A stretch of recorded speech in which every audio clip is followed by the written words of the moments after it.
For example, the hallmark of the colonial state was the all-powerful figure of the colonial governor. How are the colonial governor's powers compared to the powers of the post-colonial presidents? The hallmark of the colonial state was its violent, oppressive character,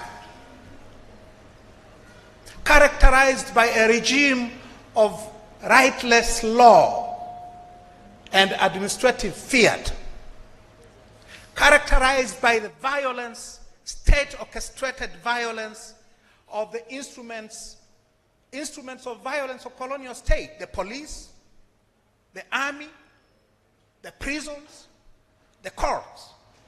How do they differ with today's state, whether in Uganda or Tanzania? And then there are some of the most obvious features, relics of colonialism. How do you call your district bosses here? You call them RDCs, yeah? Resident District Commissioners. Ausio. How did the British colonial state call them prior to 1962? District Commissioners. Your RDCs have powers, police powers. They can arrest you. They can detain you, right? Where did they get those powers from? From the district commissioners of the British colonialism. And you see the same thing in Tanzania. All right? So, that continuity between colonialism and post-colonialism, it must be emphasized. All right? And we often think that, the colonial state that we inherited at independence was unproblematic. It was deeply problematic because it was created for one purpose: to extract wealth from the colonized. It was not an instrument to protect you. It was an instrument to oppress you in order to exploit you for the benefit of where the colonialists had come from. How has it changed post-colonial, post-61 or 62? How has the nature of the Ugandan state different today from what it was prior to 1962? And these are questions that we always have to interrogate. What about ideologies and political philosophies?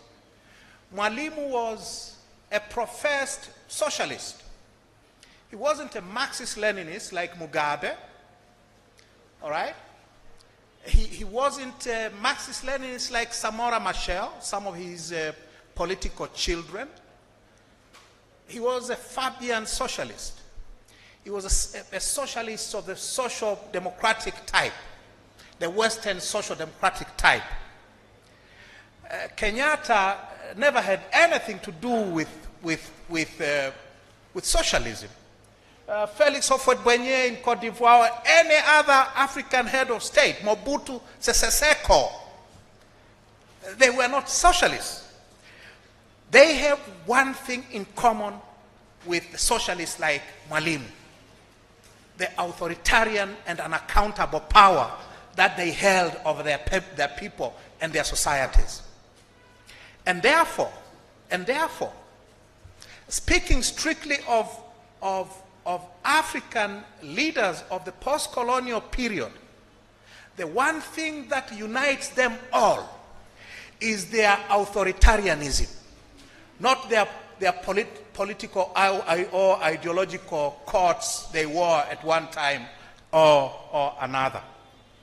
What they have in common is the oppression of their people. All right? Mwalimu Nyerere, we will perhaps never know, but hundreds, possibly thousands, were detained without trial in his 24 years of office as president. With socialists like Mwalimu, the authoritarian and unaccountable power that they held over their people and their societies. And therefore,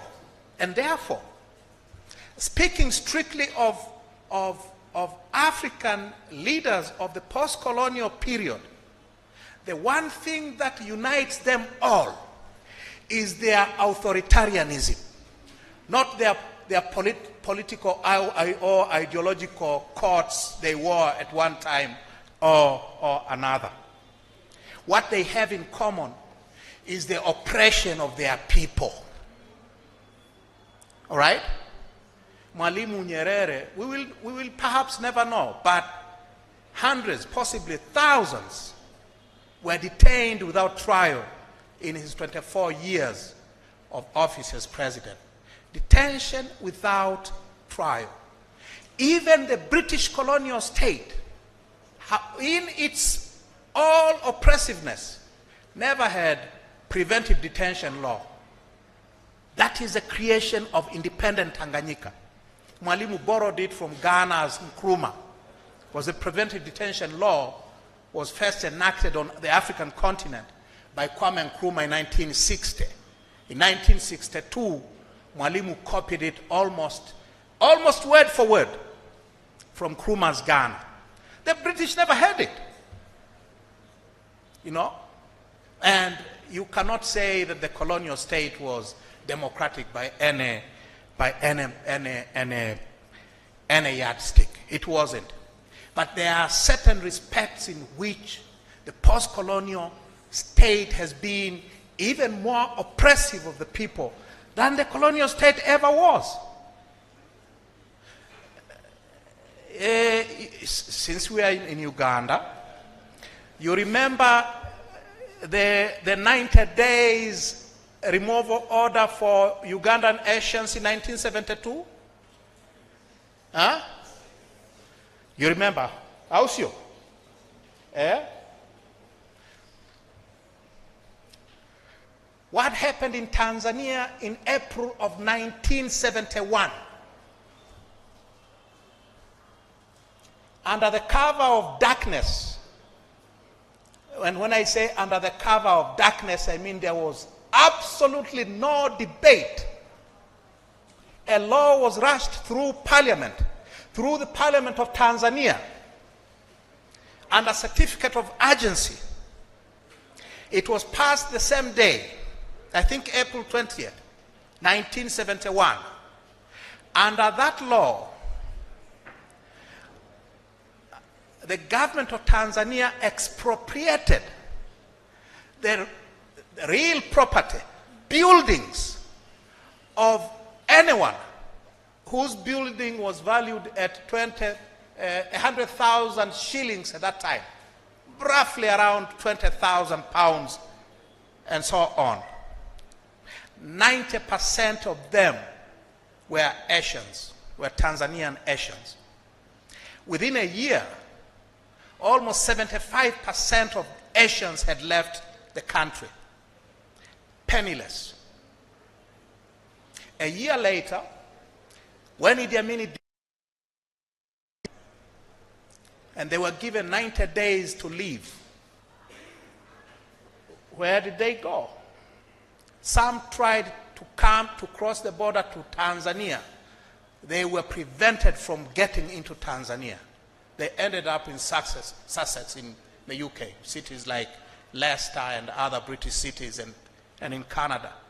So there are things that should make us wonder when we talk of these great men such as Mwalimu. What should I say? What else? What else? And how many minutes do I have? Let's hope I come back to Uganda. I don't have to wait another 11 years to come back here to talk again with the Ugandan students.